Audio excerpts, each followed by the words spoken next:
యెషయా గ్రంథం 30వ అధ్యాయం 19వ వాక్యాన్ని నేను చదువుతాను. మీరంతా ఆ వాక్య భాగాన్ని గుర్తించండి. సియోనులో యెరూషలేములోనే యొక్క జనము కాపురముండును. జనమా, నీవిక నేమాత్రము కన్నీళ్లు విడవవు. ఆయన నీ మొరను విని నిశ్చయముగా నిన్ను కరుణించును. ఆయన నీ మాట వినగానే నీకు ఉత్తరమిచ్చును. ఇక్కడ చదివిన ఈ వాక్య భాగంలో ఈ పూట ప్రాముఖ్యమైనటువంటి మాట, ఆయన నీ మాట వినగానే నీకు జవాబును కలుగు చేయాలని కోరుకుంటున్నాడు. దేవుని సన్నిధానానికి వచ్చినటువంటి ప్రతి ఒక్కరూ మీ స్వరము ప్రభువుకు వినబడాలి అని చెప్తున్నాడు.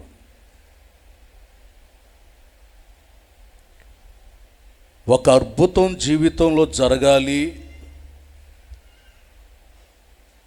ఒక ఆశ్చర్య కార్యం మన జీవితంలో జరిగింప చేయబడాలి అంటే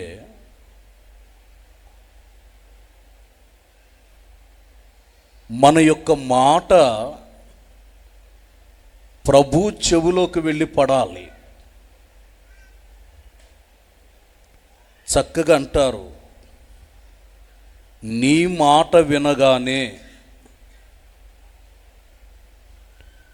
కొన్నిసార్లు మనతో ఉన్న వాళ్ళకి, మన వెంట ఉన్న వాళ్ళకి, కుటుంబ సభ్యులకు, ఆత్మీయ సహోదర సహోదరులకు ఎన్నో విషయాలు మనం చెప్తూ ఉంటాం. వాళ్ళు వినవచ్చు, వినకపోవచ్చు. ఒకవేళ వినినా స్పందిస్తారని నమ్మకం లేదు. అయితే దేవుని యొక్క వాక్యం అంటుంది, సన్నిధికి వచ్చినటువంటి ప్రతి ఒక్క వ్యక్తి దేవునితో మాట్లాడాలి అంటారు. ఎవరైతే ప్రభువుకి మీ స్వరమెత్తి మాట్లాడటం మొదలు పెడతారో దేవుడు మీ జీవితంలో ఒక ఆశ్చర్యక్రియను జరిగించాలని కోరుకుంటున్నాడు. ఇక ఈ నెల ఏందంటే విద్యారంగం స్టార్ట్ అవుతుంది, వ్యవసాయ రంగం స్టార్ట్ అవుతుంది. వర్షాలు పడుతాయి కనుక ఒక్కొక్కటి పని ప్రారంభించబడుతుంది. దానికంటే ముందుగానే దేవునికి మన యొక్క హృదయంలో ఉన్నటువంటి ప్రతి సాధక బాధ, భవిష్యత్తును గూర్చి కావచ్చు, విశ్వాస జీవితాన్ని గూర్చి కావచ్చు,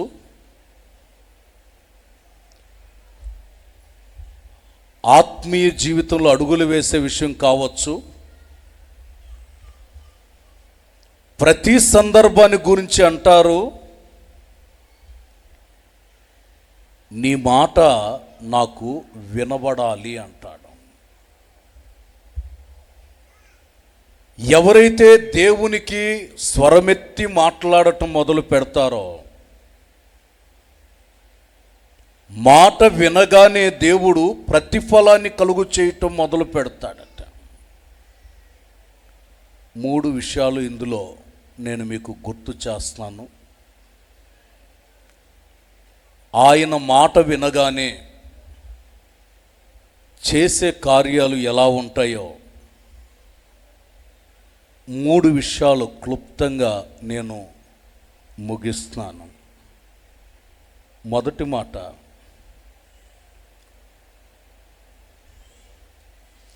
పశ్చాత్తాప్తులైతే దేవుని సన్నిధికి వచ్చి విరిగి నలిగిన హృదయముతో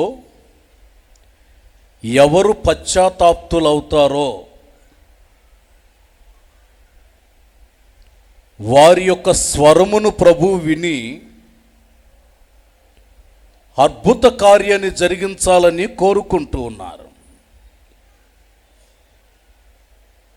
లూకా సువార్త 19వ అధ్యాయం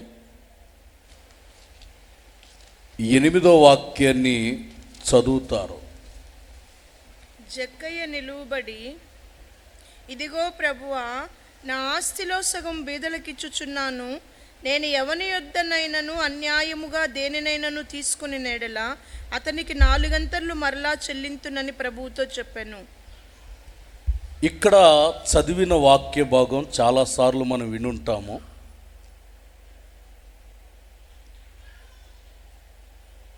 జక్కయ్య పశ్చాత్తాప్తుడవుతున్నట్లుగా ఇక్కడ మనం గమనిస్తున్నాం. యేసు ప్రభు యొక్క మాట విన్నాడు. త్వరగా దిగమంటే త్వరగా దిగాడు. సంతోషంతో యేసుక్రీస్తుని ఇంటికి తీసుకొని వెళ్ళాడు. కానీ ఇంటిలోనికి అడుగుపెట్టిన తరువాత ఆయన చుట్టూ ప్రజలు ఉన్నారు, శిష్యులు ఉన్నారు, యేసు ప్రభు కూడా ఉన్నారు. వారి మధ్యలో నుండి లేచి నిలవబడ్డాడట జక్కయ్య. నిలవబడి పశ్చాత్తాప్తుడై దేవుని సన్నిధిలో ప్రార్థిస్తున్నాడు. అక్కడ, ప్రభువా, నా ఆస్తిలో సగభాగాన్ని నేను పంచిపెడుతున్నాను. ఎవరి దగ్గరైనా నేను అన్యాయంగా ప్రవర్తించి ఉంటే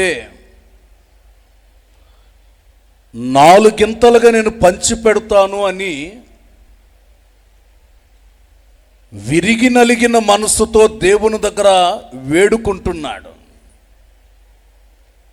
ఒక ఉద్యోగం చేస్తున్న వ్యక్తి, తను సిరి సంపదలు మూటగట్టుకున్న వ్యక్తి,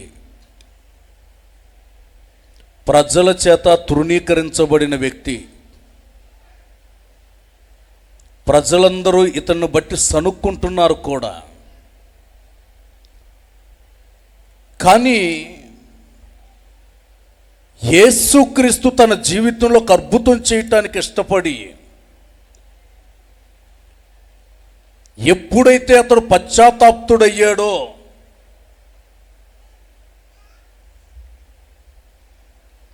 విరిగి నలిగిన మనసుతో దేవుడికి ఎప్పుడైతే తన జీవితాన్ని అప్పగించుకుంటున్నాడో 9వ వాక్యంలో రాయబడి ఉంటుంది, అందుకు యేసు, అబ్రహాము కుమారుడే. చూడండి, విశ్వాసులకు తండ్రి, ప్రజలందరికీ విశ్వాస బాటను వేసినటువంటి వ్యక్తి, పరిశుద్ధ పరివారం కలిగిన వ్యక్తి, పునాదులు కలిగిన పట్టణం కొరకు ఎదురు చూస్తున్నటువంటి వ్యక్తితో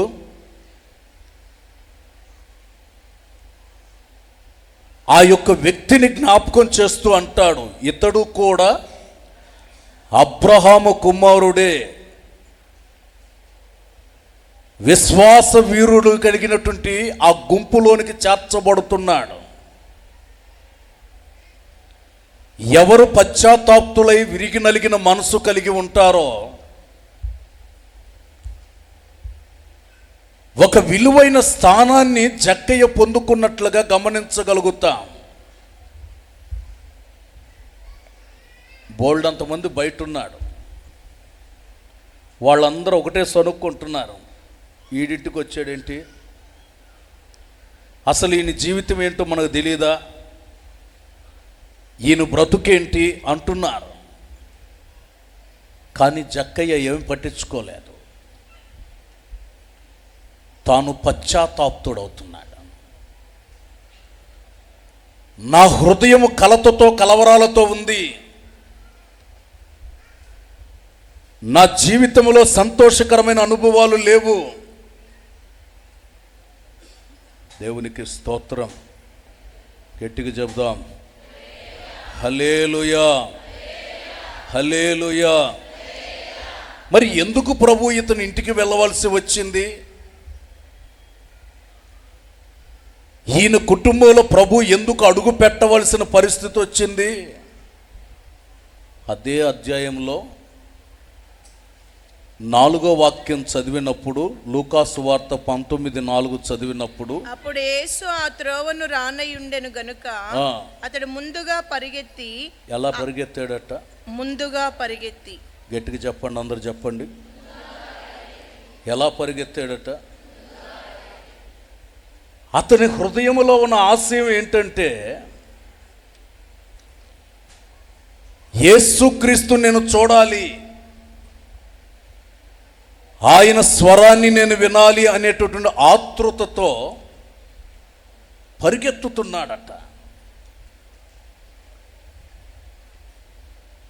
అంటే యేసుక్రీస్తు చెట్టు దగ్గరకు వచ్చిన తర్వాత కాదు పరిగెత్తింది. యేసుక్రీస్తు ఆ చెట్టు దగ్గరకు చేరుకునేటప్పటికి పైకి ఎక్కలేదు. ఈయన ముందుగా పరుగెత్తి, అంటే యేసుక్రీస్తు ఆ చోటికి రాకమునుపే, యేసుక్రీస్తు తనను కలుసుకోక మునిపే, ఆయన కంటే ముందుగా పరిగెత్తుకుంటూ వెళ్ళి ఆ చెట్టుకి కూర్చున్నాడట.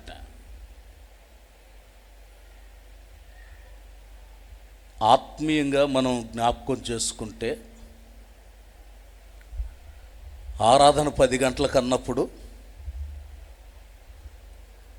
యేసు ప్రభు ఎన్నింటికి వస్తాడు చెప్పండి? 10 గంటలకు ఆరాధన అన్నప్పుడు ప్రభు ఎన్నింటికి వస్తాడు? వర్షిప్ అంతా అయిపోయిన తర్వాత వెళ్తాంలే, అప్పుడు కదా అందరూ వచ్చేది అనుకోరట. 10 గంటలకు ఆరాధన అంటే 9:45కి వచ్చి కూర్చొని ఉంటాడు ఆయన. అందరికంటే ముందొచ్చి కూర్చొని ఉంటాడు. ఎవరు ఏ ఆశయముతో వస్తున్నారో, ఏ ఆలోచనతో వస్తున్నారో సాధక బాధలను గుర్తించటానికి ప్రభువు వచ్చేసిన తర్వాత నువ్వు వచ్చే ఉపయోగం ఏముంది? ఆయన రాకముందే నువ్వు వచ్చి కూర్చోవాలి. హల్లెలూయా, హల్లెలూయా. ప్రభు కంటే ముందుగా నీవు రావాలి. యేసయ్య వచ్చేసిన తర్వాత మనం వచ్చి కూర్చోటం కాదు. ఆత్మీయ తల్లి మేరక్క గారు మాకు ఎప్పుడు చెప్పేవాళ్ళు,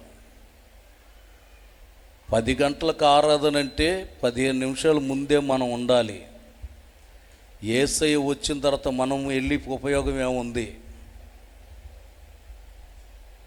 ప్రతి ఒక్కరికి ఒక నియమ నిబంధన ఉండేది. వాయిద్యాలు వాయించే వాళ్ళకైనా, సౌండ్ ఆపరేట్ చేసే వాళ్ళకైనా, పాటలు పాడే వాళ్ళకైనా ప్రతి ఒక్కరికి ఒక నిబంధన ఉండేది. దానికంటే ముందుగానే వచ్చి ప్రభు సన్నిధిలో ఉండి ప్రార్థన చేసుకొని సిద్ధపాటు కలిగి ఉండాలి.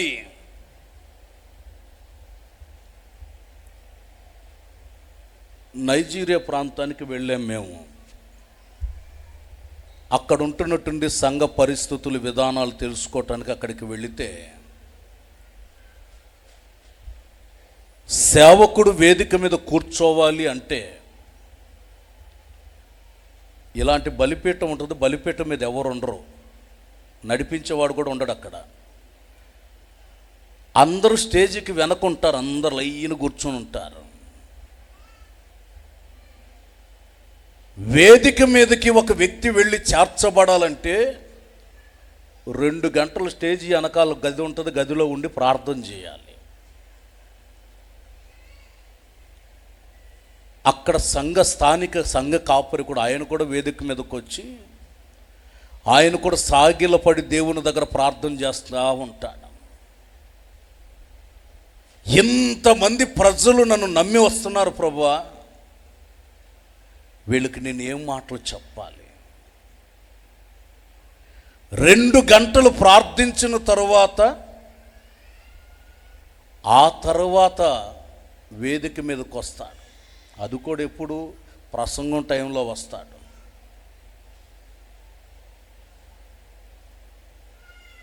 వాయిద్యాలు వాయించే వాళ్ళు ఉన్నారు, వాళ్ళందరూ ఒక దగ్గర ఆ గ్రౌండ్లో బయట ఒక చోట అందరూ కూర్చొని చక్కగా ప్రార్థన చేస్తున్నారు. పాడేది ఒక పాటే, పాట పాడేవాళ్ళది ఒకటే పాట, కానీ వాళ్ళు ప్రార్థనలో ఉండాలి గంట. వాయిద్యాలు వాయించే వాళ్ళు ఉన్నారు, 4 పాటలు వాయించాలి అంటే వాళ్ళు 1 గంట సేపు ప్రార్థనలో ఉండాలి. ఏది చేసినా నడిపించేవాడితో సహా ఆఖరికి. నేను అవన్నీ చూసినప్పుడు దేవుని సన్నిధిలో చాలా నేర్చుకున్నాను అక్కడ. అంతేకాదు,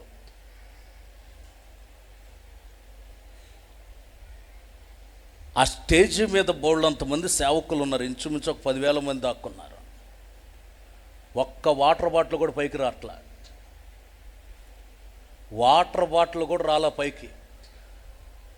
ఎవరు కూడా దొంగచాటు కూడా తెచ్చుకోవడానికి లేదు.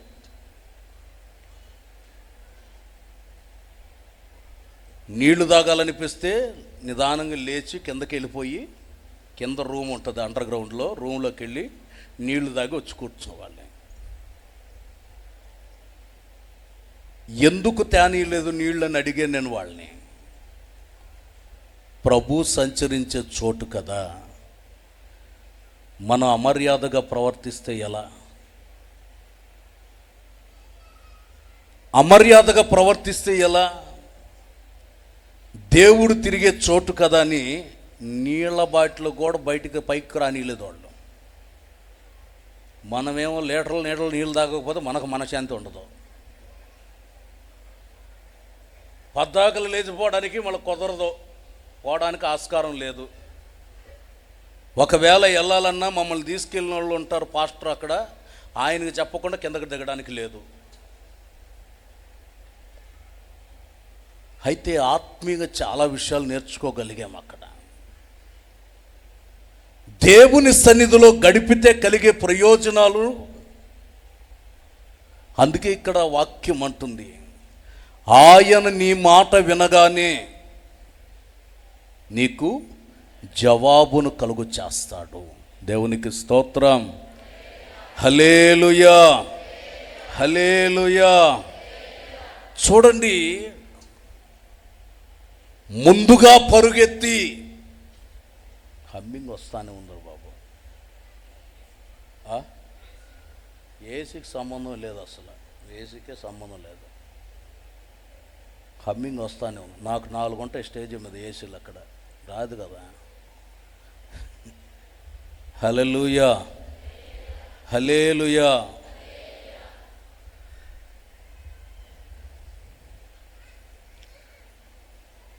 ముందుగా పరిగెత్తాడు గనుక అతని పరుగులో ఎంత బాధను అనుభవిస్తున్నాడో ప్రభు గుర్తించి ఇంటిలోనికి వచ్చాడట. ఇతడు కూడా అబ్రహాము కుమారుడే, ఎందుకనగా ఈ ఇంటికి నేడు ఈ ఇంటికి అంటే యేసుక్రీస్తు ఇచ్చే జవాబు ఏమిటి అంటే, నీ ఇంటికి రక్షణ, భద్రత,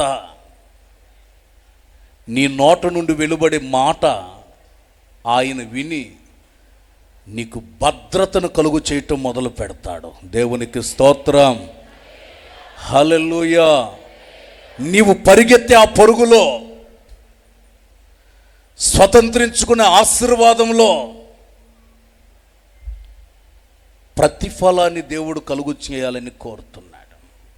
దేవునికి స్తోత్రం. హల్లెలూయా. మరొక వ్యక్తి కూడా దాంట్లోనే, మరొక సందర్భం కూడా, కనాను స్త్రీ ఒకటి ప్రభు దగ్గరకు వచ్చింది.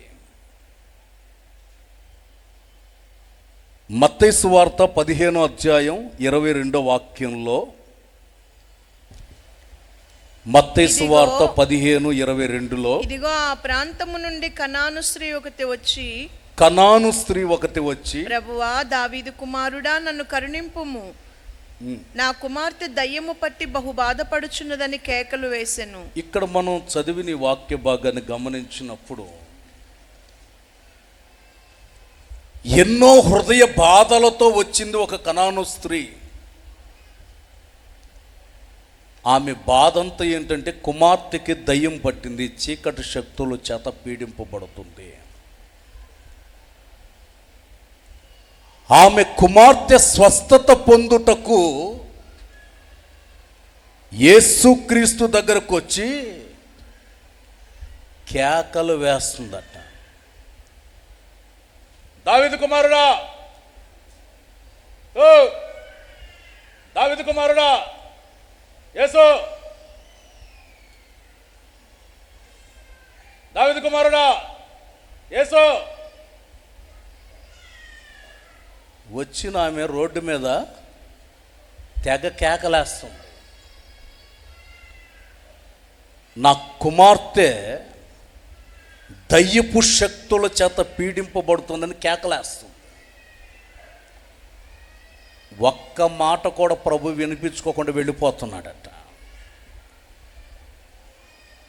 23వ వాక్యంలో, అందుకు ఆయన ఆమెతో, ఒక్క మాటైనను చెప్పలేదు.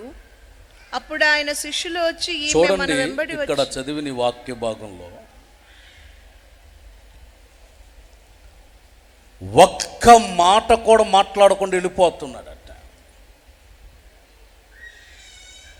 ప్రభు దగ్గరికి మనం వస్తున్నాం, సమస్యను బట్టి కేకలు వేస్తున్నాం.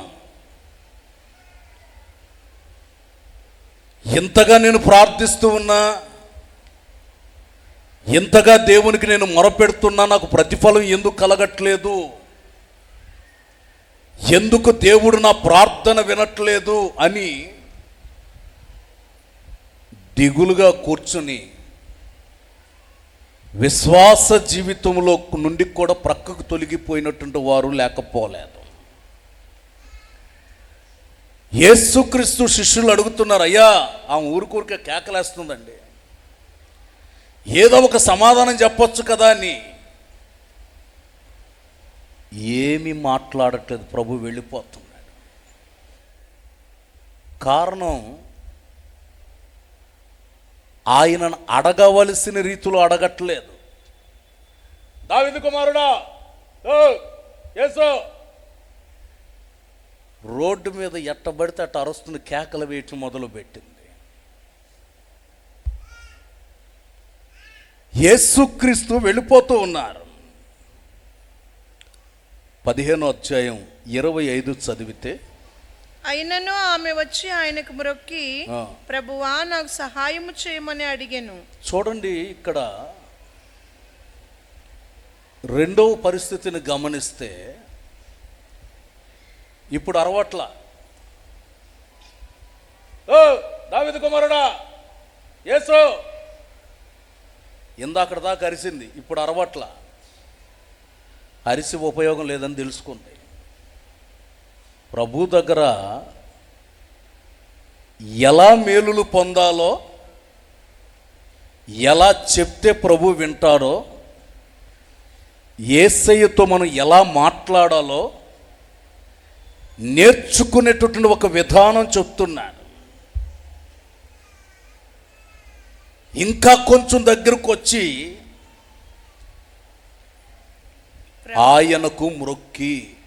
చూడండి, అంటే ప్రాధాయపడుతుంది. ఇప్పుడు ఇందాకంతా అరిసింది, ఈ అరుపుల వలన ఉపయోగం లేదనుకుంది. చాలామందిని చూడండి, కావాలంటే ప్రార్థన లేదన్న విషయం చెప్తే అయ్యా అయ్యా ప్రభువా నాయనా.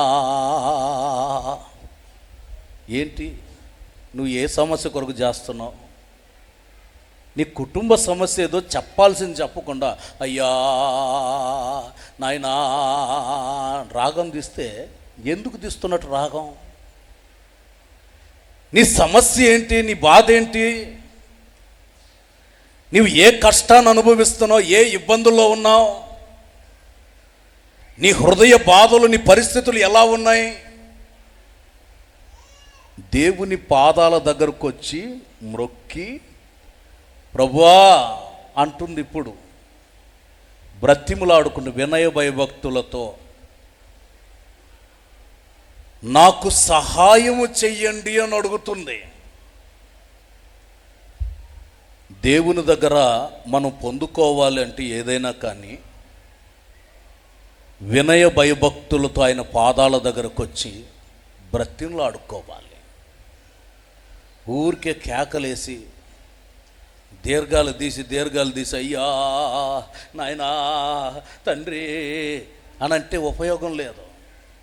నీ బాధ ఏంటో చెప్పాలి కదా, వివరించాలి కదా. సమస్యను ప్రభుతో ఉన్నట్టు చెప్పుకోవాలి. విరిగి నలిగినటువంటి మనస్సుతో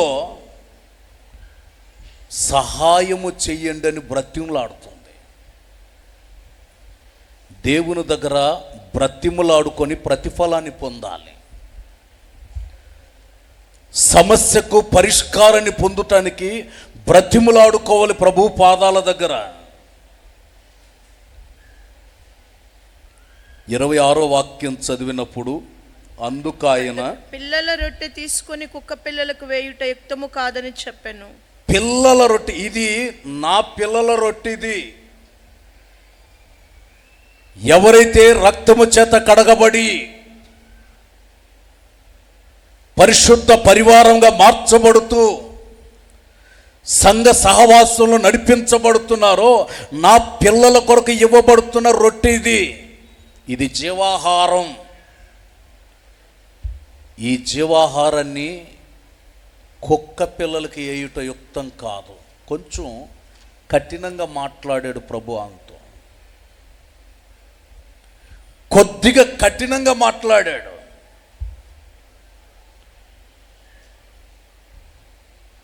అయినా కూడా ఇంకొంచెం దగ్గరకు వస్తుంది ఆమె ప్రభు దగ్గరికి. మొదట్లో అరిసింది, కేకలేసింది, తర్వాత ప్రాధేయపడింది. ఆయన కొంచెం కఠినమైన మాట మాట్లాడేసరికి విరిగి నలిగిన హృదయం వచ్చింది అక్కడ. దేవునికి స్తోత్రం. దేవుని దగ్గర మనము మన సమస్యలకు పరిష్కారం కలగాలి అంటే ఆయన నీ మాట వినగానే నీకు ప్రతిఫలం ఇవ్వాలి అంటే పశ్చాత్తాపముతో విరిగి నలిగిన మనసుతో ప్రార్థించాలి. విరిగి నలిగిన మనసుతో కుక్కకు పోల్చాడు. ఇది కుక్కకి కుక్క పిల్లలకి వేసేది కాదు అని. దానికి కూడా ఆవిడ తల వంచి నిజమే ప్రభువా, నేను ఒక పెద్ద కుక్కని, నా కుమార్తె ఒక చిన్న కుక్క. నిజమే, కుక్కలమే. అయినా నీ బిడ్డలు ఆహారాన్ని తింటున్నప్పుడు, మొక్కలు కింద పడినప్పుడు కుక్క పిల్లలు తింటాయి కదా. విరిగి నలిగిన మనస్సుతో ప్రభు పాదాలు పట్టుకోవడానికి వచ్చేసింది, దగ్గరికి వచ్చేసింది. అతిశయపడట్లేదు ఎక్కడ కూడా. మొదట్లో అరిసింది, కేకలేసింది. ఇప్పుడు సమీపానికి వచ్చేసి కాళ్ళ దగ్గరకు వచ్చి కూర్చుంటుంది. ఎవరైతే తమను తాము తగ్గించుకొని ప్రభు పాదాల దగ్గరకు వస్తారో నీ బాధ ప్రభు చూస్తాడు. దేవునికి స్తోత్రం. హల్లెలూయా. హల్లెలూయా, హల్లెలూయా. చూడండి, ఇన్ని స్థలాల్లో ఆమె బ్రతిలాడుకుంటూ వచ్చిందా? ఆమె పశ్చాత్తాపం తర్వాత ఆమెకిచ్చే సమాధానం వేరుగా ఉంది. 28వ వాక్యంలో అంటున్నారు, అమ్మా అందుకు యేసు ఏమంటున్నాడు? ముందేమన్నాడు? ముందు పైన వాక్యాలు ఏమన్నాడు? ఇది నా పిల్లల రొట్టె, కుక్క పిల్లలకి వేయటం కుదరదన్నాడు. కుక్కలతో పోల్చాడు. ఎప్పుడైతే పాదాల చెంతకొచ్చి పాదాలు పట్టుకొని బ్రతిమలాడటం మొదలు పెట్టిందో, పరిపూర్ణమైన విశ్వాసంతో ప్రభు పాదాల దగ్గరకు వచ్చేసిందో, ఇప్పుడు మాట మారింది ప్రభు దగ్గర. అమ్మా, దేవునికి స్తోత్రం. ఏం గొప్పదట! సమీపాన సమీపాన సమీపాన సమీపాన దగ్గరకు వచ్చి పాదాలు పట్టుకునేస్తుంది. చేస్తే చేయి, లేకపోతే లేదు. ఎన్ని రోజులు ప్రార్థన చేయాలయ్యా? ఎన్ని రోజుల నుండి ఉపవాస ప్రార్థన చేయించుకుంటున్నాను. శత్రువులు వస్తున్నారు, పాస్టర్లు వస్తున్నారు, ఉపవాస ప్రార్థనలు పెడుతున్నారు. ఎన్ని కోటాలకు వస్తున్నాను నేను, ఉపయోగమే ఉంది? నా జీవితం అంతా నీకు సమర్పించేశాను, ఎంత సేకరి చేయాలో చేశాను, అసలు ఉపయోగమే లేదు అని కొంచెం నిష్ఠూరంగా మాట్లాడకూడదు. యేసుక్రీస్తు పాదాల దగ్గరకు వచ్చి పాదాలు పట్టుకొని బ్రతిమలాడుతూ, ఏ విధము చేతనైనా నేను మేలును పొందే వెళ్ళాలని ఇష్టపడింది. ప్రభు వెంటనే ఆమెను చూసి అంటాడు, నీ విశ్వాసము గొప్పది. ప్రియులారా, దేవుని పాదాల దగ్గరకు వస్తే ఆయన నిన్ను చూచి పలకరించే విధానం, అమ్మా, అయ్యా, నీ జీవితంలో ఒక అద్భుతం చేస్తాను, నీ జీవితంలో ఆశ్చర్యకార్యం చేస్తానని మాట్లాడేటటువంటి విధానం.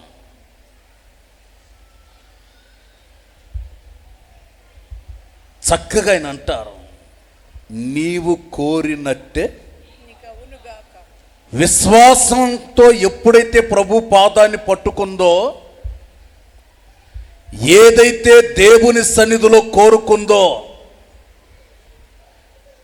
ఈ పునరుద్ధానపు వేళ మీరు ఏ ఆశయాలతో ప్రభు సన్నిధికి వచ్చారో, లేక ఏ సాధక బాధల్లో ఇక్కడికి వచ్చారో, ఏ పరిస్థితుల మధ్యలో నలిగిపోతూ ఇక్కడికి వచ్చారో, దేవుని యొక్క వాక్యం అంటుంది, విరిగి నలిగిన హృదయంతో ప్రభు పాదాన్ని పట్టుకుంటే ఆయన నీలో ఉన్న విశ్వాసాన్ని చూస్తాడు. హల్లెలూయా, హల్లెలూయా, హల్లెలూయా. మనుషులకు తెలియదు, మనుషులకు తెలియదు, కానీ ప్రభు చూస్తాడు నీలో ఉన్న బాధని, నీ హృదయంలో ఉన్న సమస్యను చూస్తాడు. చల్లటి కబురు చెప్తాడు, అమ్మా, అయ్యా, నీవు కోరినట్టే. ఏం కోరుకున్నారో, దేవుని దగ్గరకు వచ్చి మీరు ఏం కోరుకుంటారో అది మీ ఇష్టం. ఈ పునరుద్ధానపు ఆరాధన ముగింపులో ప్రభు దగ్గర మీరు ఏమని కోరుకుంటారో, ఏది కావాలని ఆశపడతారో, ఆయన నీ మొర వినగానే ప్రతిఫలాన్ని ఇవ్వటానికి సమర్థుడుగా ఉన్నాడు. దేవునికి స్తోత్రం. హల్లెలూయా. పక్కనున్న వాళ్ళతో చెప్పండి, నీవు కోరినట్టే నీకు అవునుగాక. చెప్పుకోండి, ముందున్న వాళ్ళకి, వెనకున్న వాళ్ళకి చెప్పండి, మీరు కోరుకున్నట్టే మీకు అవునుగాక అని చెప్పండి. చెప్పుకోండి, కుర్చీలో కూర్చున్న వాళ్ళు కూడా చెప్పుకోండి, పక్కన ఉన్న వాళ్ళతో చెప్పండి, చెప్పుకోండి, నీవు కోరుకున్నట్టే నీకు. హల్లెలూయా. మీరు ఏం కోరుకుంటారో నాకు తెలీదు, మీరు ఏదైనా కోరుకోండి, ఆ కోరుకున్న కోరికను దేవుడు నెరవేర్పు జరిగిస్తాడు. దేవునికి స్తోత్రం. హల్లెలూయా. ఆ గడియలోనే ఆ గడియలోనే ఆమె స్వస్థత పొందెను. దేవునికి స్తోత్రం. విశ్వసిస్తూ ఉండగానే, దేవునితో మనవి చెప్పుకుంటూ ఉండగానే ఆయన నీ జీవితంలో ప్రతిఫలాన్ని ఇస్తాడు. దేవునికి స్తోత్రం కలుగునుగాక. హల్లెలూయా, హల్లెలూయా. ఏది మనం కోరుకుంటామో ఆయన నీ మొర వినగానే నీకు ప్రతిఫలాన్ని కలుగు చేస్తాడు. దేవునికి స్తోత్రం. హల్లెలూయా. రెండో విషయం చెప్తాను. రెండో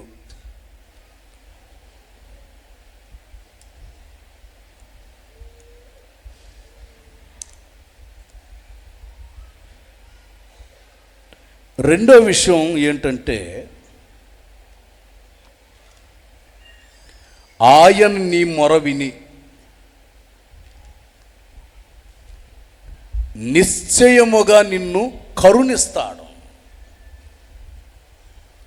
ఒకటి జవాబు, రెండు కరుణ. ఆయన నీ మొరను విని నిశ్చయముగా కరుణిస్తాడు. యెషయా గ్రంథం మూలవాక్యం చదువుతారు. యెషయా గ్రంథం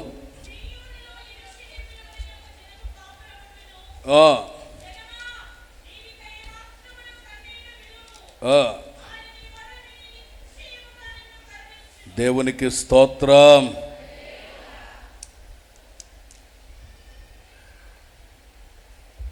ఆయన నీ మొర విని నిశ్చయముగా, ఖచ్చితంగా కనికరం అనేది నీ జీవితానికి ప్రభు ఇచ్చటానికి సమర్థుడుగా ఉన్నాడు. దేవుని సన్నిధిలో మనము మొరపెట్టాలి. సమస్య నిమిత్తం, పరిష్కారం నిమిత్తం దేవుని దగ్గర చేరి మనం ప్రార్థించటం మొదలు పెడితే ప్రార్థన అద్భుతాన్ని చేసి నిశ్చయముగా, ఖచ్చితంగా ఒక అద్భుతం జరగటానికి ఆయన అంటున్నాడు, ఖచ్చితంగా. హల్లెలూయా, హల్లెలూయా, హల్లెలూయా. హల్లెలూయా. వాళ్ళ ఇంటి స్థలాన్ని బంధువులు లాగేసుకున్నారు. అడుగుతుంటే బెదిరిస్తున్నారు. నీ దిక్కున్న దగ్గర చెప్పుకోపో, నేను పొరపాటు నీకు ఇవ్వను, ఇది నాది, నాన్న నాకు ఇచ్చాడు ఆస్తి, నీకు పొరపాటుని ఇవ్వలేదని బెదిరించారు. ప్రభు సన్నిధికి వస్తున్నారు, కానీ ఎప్పుడు మొరపెట్టలా. ఏదో చీటీ రాసి ఇవ్వటం, అయ్యగారు మా కొరకు ప్రార్థన చేయండి అని చీటీ రాసి చెల్లిపోతున్నారు. ఇంచుమించుగా 10 సంవత్సరాలుగా సంఘానికి వస్తూ ఉన్నా కార్యము జరగలేదు. ఎప్పుడైతే దేవుని మాట వినాలి, ఆయన మాట వింటాడు అని విన్నారో, మొరపెడితే కార్యం జరుగుతుందని ఎప్పుడైతే విశ్వసించారో, ఆ రోజు 1వ తేదీ వాగ్దాన సందేశ కూడిక. ప్రభు సన్నిధిలో చేరి ప్రార్థిస్తున్నారు. ఆ రోజు, ప్రభువా 10 సంవత్సరాలుగా నేను సంఘానికి వస్తున్నా, ఎప్పుడు నేను మొరపెట్టలేదు సమస్య కొరకు. మొర వినగానే జవాబునిస్తానంటున్నావు కదా, ఇప్పుడు నేను నా కుటుంబం మొరపెడుతున్నాను, నా స్థలం నాకు రావాలి, దానిలో నేను ఒక ఇంటిని కట్టుకొని సంతోషంగా నేను ఆ కుటుంబంలో, నా ఇంట్లో ఉండాలి, సొంత గృహంలో నేను జీవించాలని ప్రార్థన చేసుకున్నారు. ప్రార్థన ముగించి ఇంటికి వెళ్ళారు. ఇంటికి వెళ్ళిన తర్వాత ఆ స్థలం కాగితాలు తీసుకున్న చుట్టాలు కాగితాలు తెచ్చి వాళ్ళ చేతిలో పెట్టి, ఇంతకాలం మీకు ఇవ్వకూడదని అనుకున్నా, మరి ఇప్పుడు ఎందుకు తెచ్చారు? స్వరం వినబడుతుందంట, ఒక స్వరం. ఇన్ని సంవత్సరాలుగా వాళ్ళకి ఎవరు లేరు అని మీరు అనుకున్నారు కదా, వాళ్ళు ఏ రోజైనా మొరపెడతారేమో నేను కార్యం చేద్దాం అనుకుంటూ వచ్చాను. ఇదిగో 10 ఏళ్ళకి ఇప్పుడు మొరపెట్టడం మొదలుపెట్టారు. వచ్చి ఈ 10 సంవత్సరాల తర్వాత ప్రార్థిస్తున్నారు. నేను వారి మొర విన్నాను, నేను వారికి జవాబునిస్తానని అభయవాక్కునిచ్చాను. ఇంటికి వెళ్ళక ముందే అద్భుతం చేస్తానని నేను చెప్పాను. నా బిడ్డల యొక్క సొత్తు తీసుకుని వెళ్ళి ఇస్తారా లేదానని స్వరం వినబడుతుందట. 7 గంటలప్పుడు దేవుని సన్నిధిలో చేరి ప్రార్థించారు. 10 గంటలకు ఇంటికి వెళ్ళేసరికి సమాధానం గుమ్మంలో ఉంది. దేవునికి స్తోత్రం, హల్లెలూయా. సమాధానం గుమ్మములో ఉంది. నీవు మొరపెట్టితేనే దేవుడు కార్యం చేస్తాడు. స్లిప్పు రాసి ఇచ్చేసి చీటి రాసి ప్రార్థన చేయండి అని వెళ్ళిపోతే కాదు. నీ వంతు నీవు మోకరించి, అది ఏ సమస్య అయినా కావచ్చు, పిల్లల సమస్య కావచ్చు, చదువులు కానీ, ఉద్యోగాలు కానీ, వ్యాపారాలు కానీ, వ్యవసాయం కానీ, సరిహద్దులు గొడవలు కానీ, వివాహాల విషయం కానీ, వివాహాల విచ్ఛిన్నమైన పరిస్థితులు కానీ, ఒకవేళ సంతానలేమి కావచ్చు, కష్టార్జితం మిగులుపాటు లేని పరిస్థితులు కావచ్చు, ఏ పరిస్థితి నిన్ను వెంటాడుతున్నా, ఎంతకాలం నుండి వస్తున్నావని కాదు, నీవు మొరపెట్టు. దేవుని పాదాల చెంత చేరి మొరపెట్టు. నీ అక్కర కొరకు నీ అంతటి నీవే మొరపెట్టి ప్రార్థించు. విశ్వాసపూర్వకంగా ప్రార్థించు. నీవు ప్రార్థన చేయుచు ఉండగానే అద్భుతం చేస్తాడు. ప్రార్థన చేయుచుండగానే కార్యం చేస్తున్నాడు. నీవు విశ్వసిస్తూ ఉండగానే అద్భుతాలు చేస్తాడు. నవనూతనమైన ఆశీర్వాదాన్ని దేవుడు ఆరంభిస్తాడు. దేవునికి స్తోత్రం కలుగునుగాక. ఆమెన్, హల్లెలూయా. నీవు ఆయనకు మొరపెట్టిన వెంటనే ఖచ్చితంగా దేవుడు నీ జీవితంలో జవాబును కలుగు చేస్తాడట. నిర్గమకాండం 20వ అధ్యాయం 6వ వాక్యాన్ని చదువుతారు. నన్ను ప్రేమించి నా ఆజ్ఞలు గైకొను వారిని 1000 తరముల వరకు కరుణించువాడనై ఉన్నాను. ఇక్కడ చదివిన వాక్య భాగంలో అంటారు, ఎవరైతే దేవునిని ప్రేమిస్తున్నారో, ఎవరైతే దేవుని ఆజ్ఞను పాటిస్తున్నారో, ప్రభువుని ప్రేమించాలి, ప్రభు ఆజ్ఞను పాటించాలి. కొందరికి వస్తువుల మీద మహాప్రేమ, కొందరికి డబ్బు మీద మహాప్రేమ, కొంతమందికి ఏమి తిందుమా, ఏమి త్రాగుదామా, ఏమి ధరించుకుందుమా అని ప్రేమ. ఇక కొంతమంది కంటే సెల్ ఫోన్ అంటే పిచ్చి, భయంకరమైన పిచ్చి అన్నమాట, ప్రేమ. ఒకప్పుడు ఇళ్లలో రాత్రుల పూట పడుకునేటప్పుడు తల దగ్గర బైబిల్ పెట్టుకొని పడుకునేవాళ్ళు. ఒకప్పుడు వాక్యం నా ప్రక్కనే ఉండాలి, అటు తిరిగినా ఇటు తిరిగినా వాక్యమే తగలాలని చెప్పి తలగడ ప్రక్కన పెట్టుకొని వాక్యాన్ని పెట్టుకొని పడుకునేవాళ్ళం. దేవుడి దయ వల్ల సెల్ ఫోన్ వచ్చిన తర్వాత బైబుల్ అన్నీ షోకేసులకు పరిమితం అయిపోయినాయి. ఆరాధన అయిపోవటం తీసుకెళ్ళి షోకేసులో పెట్టేస్తారంతే. ఇక పడుకుంటే పక్కనే ఉండేది ఏంటో తెలుసా ఇప్పుడు? Cell phone. ఒకవేళ నిద్ర లేచింటే ఆయనకు సెల్ ఫోన్ కనబడలేదనుకో, అప్పుడు చూడాలి టెన్షను. నా సెల్ ఫోన్ ఏది, నా సెల్ ఫోన్ ఏది, నా సెల్ ఫోన్ ఏది, నా సెల్ ఫోన్. టెన్షన్ పడిపోతుంటారు.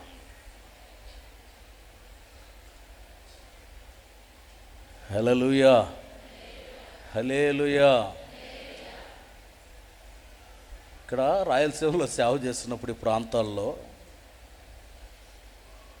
ఎవరింటికన్నా వెళ్ళేటప్పుడు గృహాల్లో అడుగు పెట్టేట ఆ గుమ్మంలో కత్తి ఉండేది. ప్రతి ఇంట్లో ఆ గుమ్మానికి అడ్డంగా కత్తి ఉండేది. ఎందుకు పెడతారని కత్తి నేను వాళ్ళని అడగలేదు, వాళ్ళు నాకు చెప్పలే. ప్రతి గుమ్మంలో కత్తి ఉండేది. గ్రామాలకు వెళ్తే అసలు పెద్ద కత్తి ఉండేది, గుమ్మంలో ఉండేది. దాన్ని దాటుకొని వెళ్ళాలి కత్తిని. ఇప్పుడు కత్తి కంటే స్మార్ట్ ఫోన్ ఇంకా కత్తి అయిపోయింది. అది ఇంకా జీవితాల్లో ఎలుబడి చేస్తూ ఉంది. దేవుని వాక్యం అంటుంది, 1000 తరాల వరకు మనం కరుణించబడేటటువంటి వ్యక్తులుగా ఉండాలి అంటే ఆయన్ను ప్రేమించాలి, యేసయ్యను ప్రేమించాలి. దేవునికి స్తోత్రం, హల్లెలూయా. ప్రభు మీద అపారమైన ప్రేమ ఉండాలి. యేసయ్య మీద పరిపూర్ణమైన నమ్మకం ఉండాలి. ఆయనను మనం ప్రేమించటం మొదలు పెడితే, దేవుని ఆజ్ఞలు అనుసరించి నడిపించబడితే, దేవునికి స్తోత్రం, హల్లెలూయా. అందుకే మినిస్ట్రీలో ట్రాన్స్ఫర్లు పెట్టింది. యేసన్న గారు పోతూ పోతూ మంచి గొప్ప పని చేసి వెళ్ళాడు. ట్రాన్స్ఫర్లు ఎందుకు పెట్టారు? ట్రాన్స్ఫర్లు అని అంటే మీకైనా మాకైనా యేసయ్య మీద ప్రేమ ఉండాలని పెట్టాడు. యేసయ్య మీద ప్రేమ ఉండాలి. ఒకే దగ్గర పాతుకోపోతే తర్వాత జరిగే పరిస్థితి ఏంటంటే, అన్న అక్క అన్న వాళ్ళు తర్వాత వరుసలు మారిపోతున్నాయి. అంకుల్ ఆంటీ అంటున్నారు, వరుసలు మారిపోతున్నాయి. ఇక పొయ్యో కొద్ది పరిస్థితులు మారిపోతున్నాయి. యేసయ్య మీద ప్రేమ కంటే కూడా ఎక్కువగా చెప్పండి మనుషుల మీదకి వెళ్ళిపోతుంది ప్రేమ. మనుషుల మీదకి వెళ్ళిపోతుంది ప్రేమ. యేసయ్య మీద అపారమైన ప్రేమ మనకున్నప్పుడు ఆయన గద్దిస్తాడు, బుద్ధి చెప్తాడు, ఖండిస్తాడు, శిక్షిస్తాడు, ప్రేమిస్తాడు, శాశ్వత ప్రేమనిచ్చి పరలోక రాజ్యానికి తీసుకుని వెళ్తాడు. దేవునికి స్తోత్రం, హల్లెలూయా. యేసుక్రీస్తుని మనం ప్రేమిస్తున్నప్పుడు, యేసయ్య యొక్క అడుగుజాడలలో నడిపించబడుతున్నప్పుడు, ప్రేమించటం అంటే ఫోటో పెట్టుకోవటం కాదు, ఆయన సన్నిధిలో కనబడాలి, ప్రార్థనాపూర్వకంగా కనబడాలి. ఎంతగా ప్రభువుకి కనబడతామో, ఎంతగా ప్రార్థనాపూర్వకం నడిపించబడతామో. మాతో ఉన్న ఒక బెదర్గా చెప్పాం, బెదర్ కాదు పాస్టర్కే చెప్పాం, రోజు చెయ్యాలి ప్రార్థనలు. పిల్లల కొరకు, పెద్దల కొరకు, యవనస్తుల కొరకు, వృద్ధుల కొరకు, ప్రతి ఒక్కరి కొరకు మనం ప్రార్థనలు చేయాలి అంటే రోజు చెయ్యాలా? రోజు చేసిన అదే సమస్యలు కదా అని విసుక్కున్నాడు. నేనన్నాను, నీకున్న ఉద్యోగం ఏంటి? జనాలకు లాగా నువ్వేమైనా పనులు చేసే పని ఉందా? ఎండలోకి వెళ్ళి కష్టపడే పని ఉందా? ఏం చేస్తున్నావు నువ్వు? నీ ఉద్యోగం ఏంటి? ప్రజల నిమిత్తం పరలోక తండ్రికి విజ్ఞాపన చేయటానికి జనులకు దేవునికి మధ్యలో ఉండే ఒక దూతవు నువ్వు. ప్రజల నిమిత్తం ప్రార్థించలేకపోతే నీవు చేస్తున్న ఉద్యోగానికి విలువేంటి? దేవునికి స్తోత్రం. హల్లెలూయా. హల్లెలూయా. హల్లెలూయా. విసుగు చెంది చేయటం మానేశాడు ప్రార్థన. ప్రభు దయ. సీనియర్, మరలా 20 ఏళ్ళు సీనియర్, సంస్థలో 20 ఏళ్ళు సీనియర్. కానీ ఆ సీనియర్కి ఇప్పుడు సేవ లేదు, చేయలేకపోతున్నాడు. ఎందుకంటే బాధ్యత లేదు కనుక దేవుడు బాధ్యత కలిగినటువంటి పరిచర్య నీకెందుకు నాయనా అని దేవుడు పక్కన పెట్టాడు. ప్రియులారా, సేవకుడైనా విశ్వాసమైనా కావచ్చు, నీవు దేవునికి మొరపెట్టాలి, దేవునికి మొరపెట్టాలి, ప్రార్థించాలి. ప్రార్థనకు ప్రతిఫలాన్ని పొందుకునేటట్లు ఉండాలి. ఫస్ట్లో నేను ఒకసారి ఇక్కడికి వచ్చినప్పుడు ఫస్ట్లో 2 బెదర్ని తిట్టే. నేను ప్రార్థన చేసుకుంటారా, సెల్ ఫోన్లు పట్టుకొని ఎందుకుంటారు, ప్రార్థన చేసుకోండి, వాక్యం చదువుకొని ప్రభు కొరకు జీవించండి అని చెప్పి తిట్టాను 2 బ్రదర్లని. ఈరోజు కూడా నేను కనబడితే వందనాలు చెప్పరు వాళ్ళు.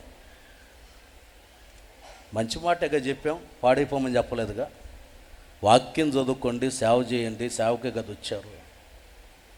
ప్రార్థన చేసుకోండి, ప్రయోజనకరులుగా ఉండండి, దేవుని కొరకు జీవించండి అని చెప్పా, తిట్టానంతే. ఈరోజు కూడా కనబడితే వందనాలు చెప్పరు వాళ్ళు. డేమాగడ దొరుకుతూ ఉంటారు.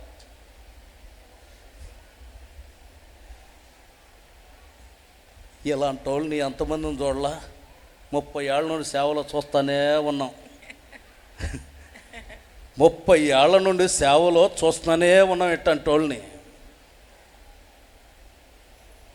మంచిగా బ్రతకమని చెప్తాం కానీ పాడైపోమని ఎవరికి చెప్పం కదా. దేవునికి స్తోత్రం. హల్లెలూయా. ఎవరైనా కావచ్చు, వాక్యము చేత జీవితాలు కట్టుకొని ప్రార్థన చేసుకోవాలి. దేవుడు మనకి ఒక విలువైనటువంటి దీవెన ఇవ్వటానికి ఆయన అంటారు, నీ మొరను విని నిశ్చయముగా నిన్ను నేను కరుణిస్తాను. నిశ్చయముగా దేవుని కనికరం మన జీవితం మీదకి రావాలి అంటే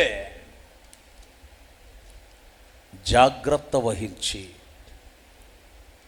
ప్రార్థన చేసుకొని, ప్రార్థన అనేది ఉండాలి.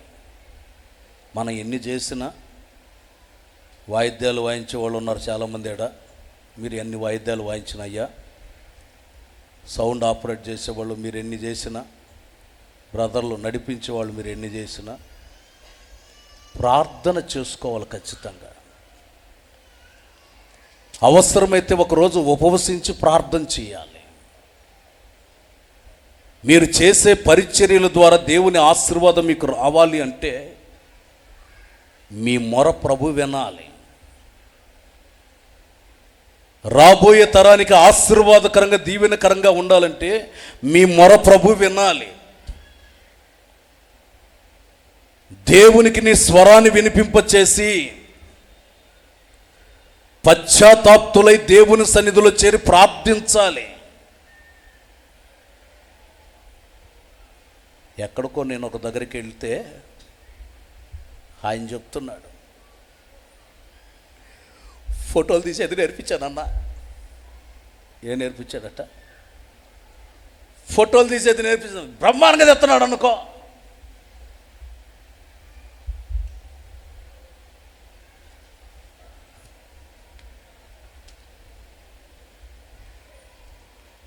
సుంక్యాసల నుండి ఒక ఆయన వచ్చేవాడు ఇక్కడికి, ఆరాధన సుంక్యాసల నుండి.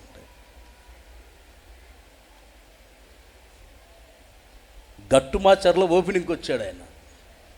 గట్టుమాచర్ల ఓపెనింగ్కి వచ్చాడు. నేను వచ్చిన కొత్తది. ఆయనకి ఇంత ఫోన్ ఉండేది,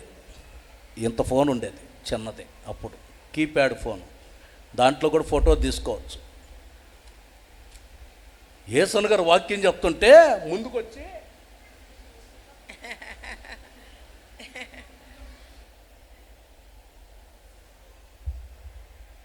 ఆయన చూసి కూర్చో, ఉండేది ఇంత ఫోను, కీప్యాడ్ ఫోన్, దాంట్లో ఎంత ఉంటుంది దమ్ము.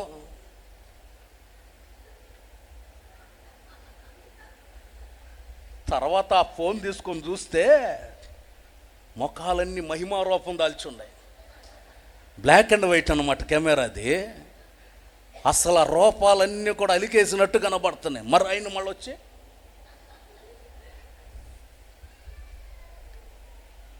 నేర్పించేది ఇది కాదు, నేర్పించాల్సింది ఇది కాదు. వాక్యం ఎంతవరకు చదువుతున్నారు, ఎంతవరకు దేవుని యొక్క కృప పొందుకోగలుగుతున్నారు, ఎంతవరకు దైవ సన్నిధిలో మనం నడిపించబడగలుగుతున్నాం, ఎంతవరకు ఆత్మ బలాన్ని పొందుకున్నాం. దేవునికి స్తోత్రం, హల్లెలూయా. ఆయన నీ మొర వినగానే ఆజ్ఞ, ప్రతి ఒక్క ఆజ్ఞను చక్కగా ఆయన పాటించమంటున్నాడు. నీవు గైకొంటే 1000 తరముల వరకు, నీ తరంతోనే కాదు, నీ పిల్లల తరంతోనే కాదు, తరతరాలు మా పితరులు ఈ దశగా ఆరాధించారని చెప్పుకునేటట్లు మీ వంశాన్ని, మీ కుటుంబాన్ని తరతరాలకు ఆశీర్వాదకరమైన పాత్రగా మీ ద్వారా ప్రభు చేయబోతున్నాడు. దేవునికి స్తోత్రం, హల్లెలూయా. మీ ద్వారా ఒకవేళ ఇంతకాలం వరకు పితరుల శాపాన్ని, నిందని, అవమానాన్ని భరించుకుంటూ వచ్చినా, ఇక్కడ నుండి నీవు దేవునికి మొరపెడుతున్న ఈ గడియ నుండి, ఇక్కడ నుండి దేవుడు నిన్ను ఆశీర్వదించి రాబోయే తరతరాలు నిన్ను గురించి చెప్పుకోగలిగేటట్లుగా 1000 తరముల వరకు దైవ కనికరం, దైవ ఆశీర్వాదం, ప్రతి దోషాన్ని తొలగించి ప్రభు అద్భుతం చేయబోతున్నాడు. దేవునికి స్తోత్రం, హల్లెలూయా. అందుకని దేవుని సన్నిధిలో చేరి నీవు మొరపెడితే ఆయన నీకు ప్రతిఫలాన్ని కలుగు చేయబోతున్నాడు. దేవునికి స్తోత్రం. ఇంకొక మాట చెప్పి నేను ముగిస్తాను, సమయం అయిపోయినట్టుగా ఉంది. ఉదయం కూడా నాకు టైం చెప్పాల, టైం ఇన్ని గంటల దాకా ఆరాధన అని నాకు టైం చెప్పాల. అందుకని 11 గంటల దాకా పోయింది. టైం ముందే చెప్పుంటే తక్కువ టైంలో లాగేసేవాడిని. టైం చెప్పనందువలన అది వెళ్తూ ఉంది. 11 గంటలు 10:30 దాటేసింది.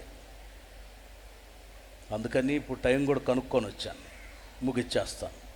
దేవునికి స్తోత్రం, హల్లెలూయా, హల్లెలూయా. మూడో విషయం, మూలవాక్యంలోకి వెళ్తే మళ్ళా 30వ అధ్యాయం యెషయా గ్రంథం 30:19 చదివితే, సియోనులో యెరూషలేములోనే ఒక జనము కాపురముండును. జనమా, నీవిక మాత్రము కన్నీళ్లు విడువవు. జనమా, ఇక నీవు ఏమాత్రము కూడా కన్నీళ్లు విడవవు. దేవునికి స్తోత్రం, హల్లెలూయా, హల్లెలూయా, హల్లెలూయా. ఆయన సన్నిధికి వచ్చిన మనతో ప్రభు అంటారు, ఇంతవరకు ఏ పరిస్థితిని బట్టి నువ్వు కన్నీరు విడుచుచూ వచ్చావో, ఇక మీదట కన్నీళ్లు విడవకుండా, ఏమాత్రము కన్నీళ్లు విడవకుండా ఆయన నీ కన్నీటిని చూచి ప్రతిఫలాన్ని ఇవ్వటానికి ఇష్టపడుతున్నాడు. 126వ కీర్తన 126వ కీర్తన 5వ చరణాన్ని చదువుతారు. కన్నీళ్లు విడుచుచు విత్తువారు సంతోషగానముతో పంట కోసెదరు. కన్నీళ్లతో ఎవరైతే విత్తుతారో, ఎవరైతే కష్టార్జితం కన్నీటితో నీవు విత్తనాన్ని వేస్తూ ఉన్నావు, రాత్రింబగలు శ్రమ పడుతున్నావు, నీ శ్రమకు ప్రతిఫలం పొందుకోవటానికి నిరీక్షణతో ఉన్నావు.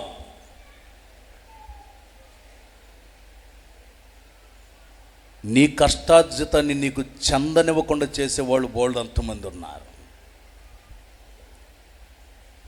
దేవుని వాక్యం అంటుంది, నీవు మొరపెట్టావు, నీ స్వరం నాకు వినబడింది, నీవు కన్నీటితో నీవు శ్రమపడ్డావు గనుక పంటని నువ్వు కోసుకోబోతున్నావు. దేవునికి స్తోత్రం. సంతోషముతో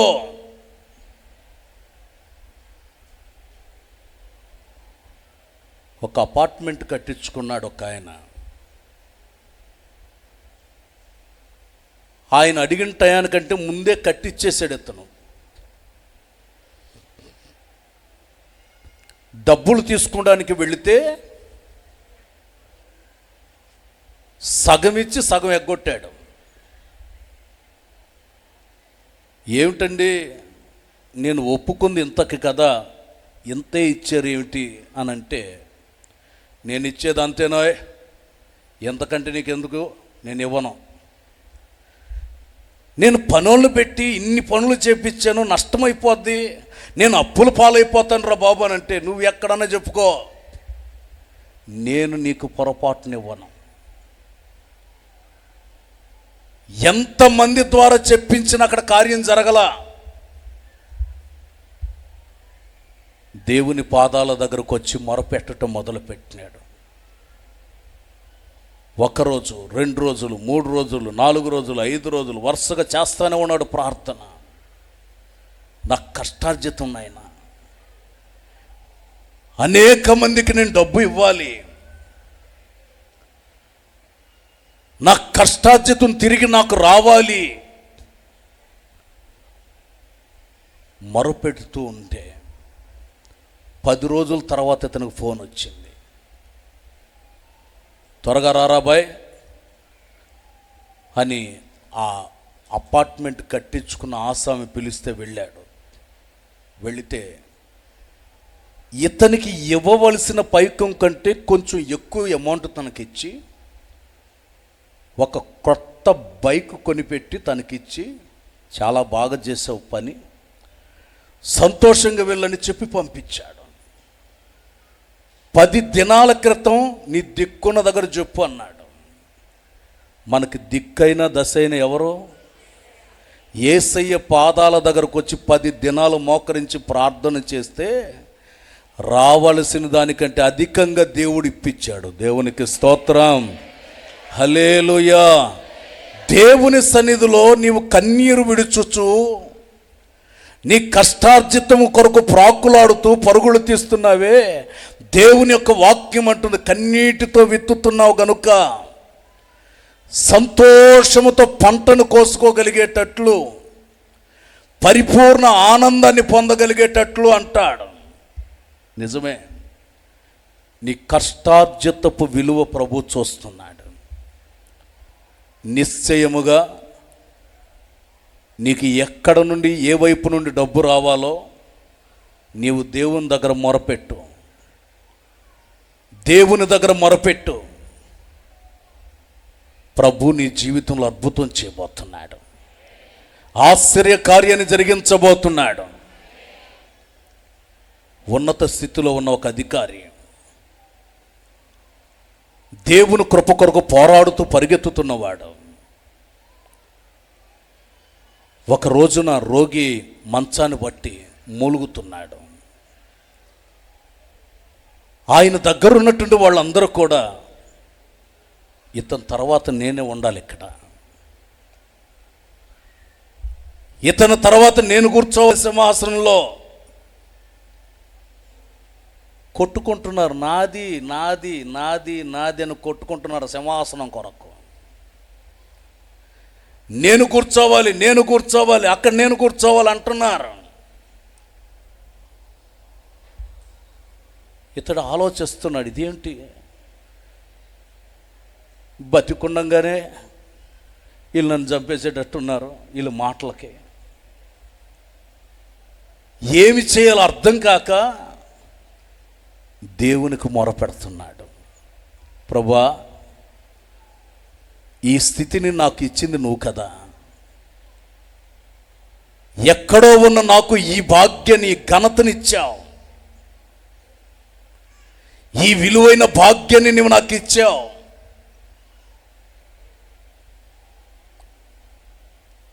నేను నీ మందిరాన్ని ఎలా శుభ్రపరిచాను, మందిరముని ఎలా నేను పవిత్రపరిచాను, అందంగా నేను మందిరాన్ని ఎలా తీర్చిదిద్దానో, ఇవన్నీ ఒక్కసారి గుర్తు తెచ్చుకోయ్యా. కన్నీటితో ఏడుస్తున్నాడు. ప్రతి వాళ్ళు సిద్ధంగా ఉన్నారు, నేను కూర్చోవాలి ఆ సింహాసనంలోనని. ఈయన కన్నీటి ప్రార్థన అక్కడికి వెళ్ళింది. దేవుడు మొర వినగానే క్షణాల్లో జవాబు వస్తుంది.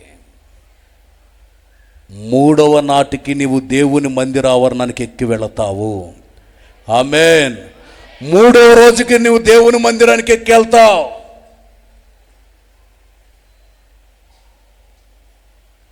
పదిహేను సంవత్సరాలు నీకు ఆయుష్ పొడిగించబడుతుంది. నీవు ఆరోగ్యవంతుడిగా మార్చబడతావు. ఎప్పుడైతే వార్త వినబడ్డిందో దిగ్గున లేచి కూర్చున్నాడు. మిగిలిన వాళ్ళంతా మిస్ అయిపోయింది, అనవసరంగా మిస్ అయిపోయింది. వీడు చచ్చిపోతే కూర్చుందాం అనుకున్నాం, వీడి తర్వాత నేను సింహాసనంలో కూర్చుందాం అనుకున్నాం, అవలేదే అని కుమిలిపోతున్నారు. దేవుని దృష్టిలోకి నువ్వు కానీ వెళ్ళిపోయావంటే ఆయన నిన్ను కూర్చోబెట్టే స్థావరం అందనంత ఎత్తులో కూర్చోబెడతాడు. హల్లెలూయా చెబుదాం. హల్లెలూయా.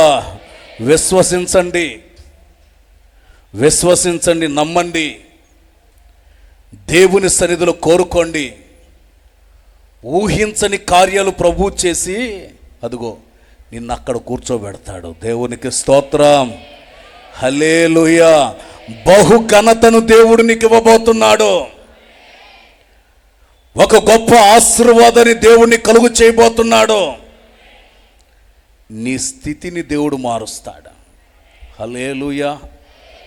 ఒకవేళ ప్రస్తుతం ఉద్యోగరీతిగా నువ్వు ఉన్న స్థానంలోనే ఉంటున్నావు అనుకోండి, దేవుడు నీకు ప్రమోషన్ ఇస్తాడు. ప్రమోషన్ ఇచ్చి ఉన్నత స్థితిలో కూర్చోబెడతాడు. నీ ఊహకు అందదు, ఎలా సాధ్యం ఇదని అనుకుంటూనే ఉంటావు. ప్రభు తీసుకెళ్ళి అక్కడ కూర్చోబెట్టేస్తాడు. దేవునికి స్తోత్రం. హల్లెలూయా. మనం ఊహించని కార్యాలు ప్రభు మన జీవితంలో చేసి ఒక ఉన్నతమైనటువంటి స్థావరానికి ప్రభు తీసుకొని వెళతాడు.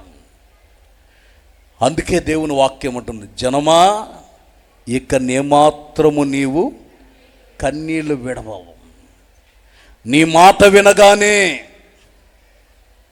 ఆయన నీకు ఉత్తరం ఇచ్చి జవాబునిచ్చి ఆశీర్వాదంతో పంపటానికి ఇష్టపడుతున్నాడు. ఈ పునరుద్ధానపు వేళ ప్రభువుకి మన జీవితాన్ని అప్పగించుకొని, అయ్యా నా మాట వినగానే నీవు అద్భుతం చేస్తానన్నావు, నా పట్ల ఒక ఆశ్చర్య కార్యాన్ని జరిగించండి, నా జీవితంలో ఒక నవనూతన కార్యం జరిగించండి అని అందరూ మోకరించి దేవుని సన్నిధిలో, ప్రతి ఒక్కరు కూడా మోకరించి ప్రభు సన్నిధిలో వారి కొరకు వీరి కొరకు ప్రార్థించేదానికంటే కూడా మీ కొరకు మీరు ఒక 2-3 నిమిషాలు ప్రార్థన చేసుకోండి. ఆయన నీ మాట వినగానే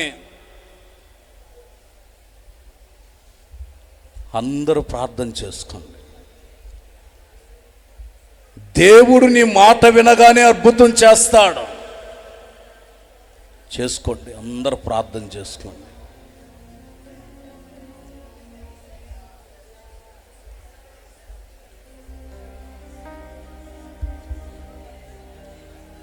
పశ్చాత్తాపం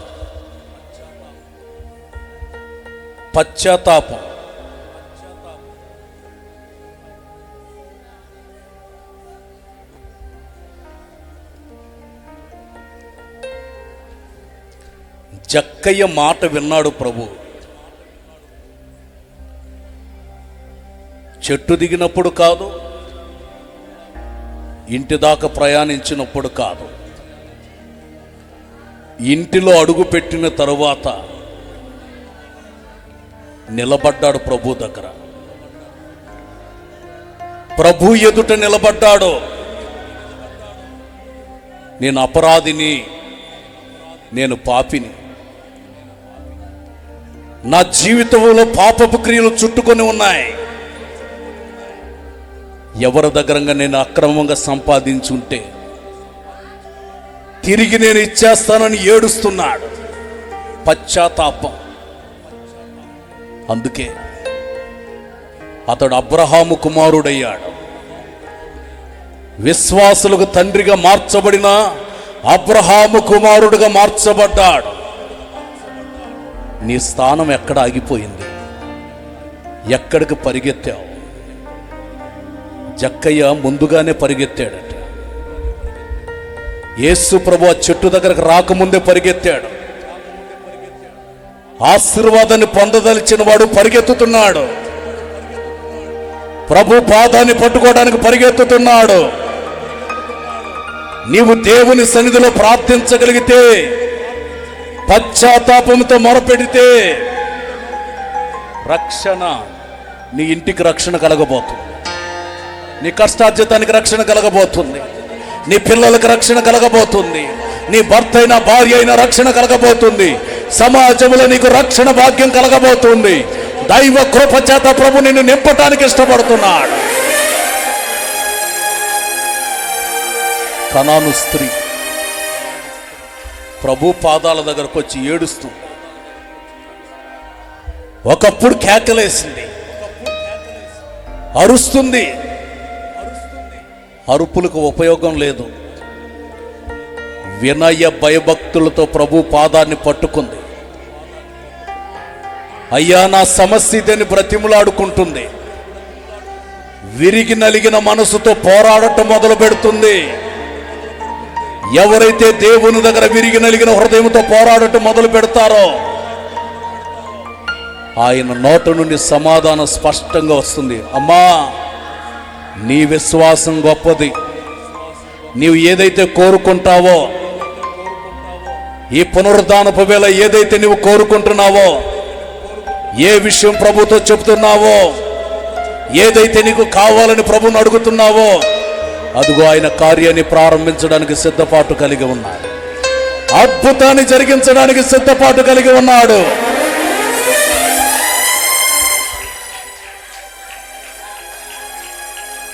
ఆయన నీ మొర విని నిశ్చయముగా నిన్ను కరుణించబోతున్నాడు.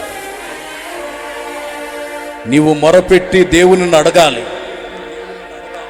ఆయనను ప్రేమించి ఆజ్ఞలు గైకొంటే ఒక తరం కాదు, 2 తరాలు కాదు, 1000 తరముల వరకు కృప చూపేటటువంటి వాడు. తరతరాల దీవెన నీ కుటుంబానికి కలగాలంటే నీ మొర దేవుని చెవిలో పడాలి. ఆయన నీ మొర వినగానే అదిగో జవాబును కలుగు చేసి thank you Lord, hallelujah, thank you Jesus, hallelujah. యేసయ్యా, యేసయ్యా, యేసయ్యా. చెప్పండి ప్రభుతో, నీ కష్టార్జితం. జనమా, నీవేమాత్రము కన్నీళ్లు విడవవు అంటాడు. నీ కష్టార్జితపు విలువ. కష్టపడుతున్నావు కానీ సుఖం లేకుండా ఉందా? ప్రభుతో చెప్పండి. ఊరికి అరవటం కాదు, ప్రభుతో చెప్పు, సమస్య చెప్పు. కేకలేయటం కాదు, ప్రభుతో సమస్య చెప్పు. నీ కుటుంబ బాధ ఏదో ప్రభుతో చెప్పు. నీవు ఏ సమస్యతో నలుగుతున్నావో అది చెప్పు ప్రభుతో. నీ ప్రక్కనే ప్రభు ఉన్నాడు. నీ మాట వినాలి. ఆయన నీ మాట వినగానే జవాబు నీ జీవితంలో కలుగు చేయటానికి. Thank you lord. Thank you Jesus, thank you father. స్తోత్రం అయ్యా, స్తోత్రం అయ్యా. నీ పాదాల దగ్గరకు వచ్చానయ్యా. నా మాటని విను యేసయ్యా, నా స్వరాన్ని వినండి యేసయ్యా, నా మాటకు జవాబును కలుగు చేయండి యేసయ్యా, నా కుటుంబంలోకి అద్భుతం జరిగించు యేసయ్యా.